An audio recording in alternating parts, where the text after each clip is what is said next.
The power of purpose. Dispersion is weakness, concentration is power. Destruction is a scattering, preservation a uniting process. Things are useful and thoughts are powerful in the measure that their parts are strongly and intelligently concentrated. Purpose is highly concentrated thought. All the mental energies are directed to the attainment of an object, and obstacles which intervene between the thinker and the object are, one after another, broken down and overcome. Purpose is the keystone in the temple of achievement. It binds and holds together in complete whole that which would otherwise lie scattered and useless. Empty whims, ephemeral fancies, vague desires, and half-hearted resolutions have no place in purpose. In the sustained determination to accomplish, there is an invincible power which swallows up all inferior considerations and marches direct to victory. All successful men are men of purpose. They hold fast to an idea, a project, a plan, and will not let it go. They cherish it, brood upon it, tend and develop it, and when assailed by difficulties, they refuse to be beguiled into surrender. Indeed, the intensity of the purpose increases with the growing magnitude of the obstacles encountered. The men who have molded the destinies of humanity have been mighty men of purpose. Like the Roman laying his road, they have followed along a well-defined path and have refused to swerve aside even when torture and death confronted them. The great leaders of the race are the mental road makers, and mankind follows in the intellectual and spiritual paths which they have carved out and beaten. Great is the power of purpose.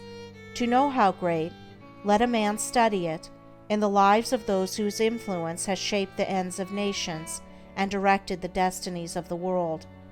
In an Alexander, a Caesar, or a Napoleon, we see the power of purpose when it is directed in worldly and personal channels. In a Confucius, a Buddha, or a Christ, we perceive its vaster power when its course is along heavenly and impersonal paths. Purpose goes with intelligence.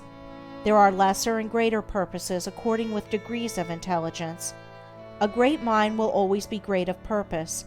A weak intelligence will be without purpose. A drifting mind argues a measure of undevelopment. What can resist an unshakable purpose? What can stand against it or turn it aside? Inert matter yields to a living force, and circumstance succumbs to the power of purpose. Truly the man of unlawful purpose will, in achieving his ends, destroy himself. But the man of good and lawful purpose cannot fail. It only needs that he daily renew the fire and energy of his fixed resolve to consummate his object. The weak man, who grieves because he is misunderstood, will not greatly achieve. The vain man, who steps aside from his resolve in order to please others and gain their approbation, will not highly achieve. The double-minded man, who thinks to compromise his purpose, will fail. The man of fixed purpose who, whether misunderstandings and foul accusations, or flatteries and fair promises, rain upon him, does not yield a fraction of his resolve, is the man of excellence and achievement, of success, greatness, power. Hindrances stimulate the man of purpose. Difficulties nerve him to renewed exertion.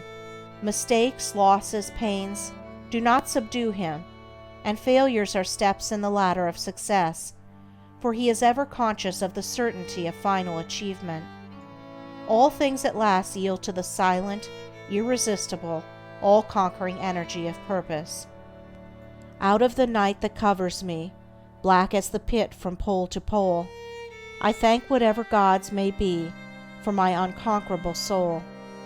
In the fell clutch of circumstance, I have not whined nor cried aloud. Under the bludgeoning of chance, my head is bloody but unbowed. It matters not how strait the gate, how charged with punishment the scroll. I am the master of my fate. I am the captain of my soul.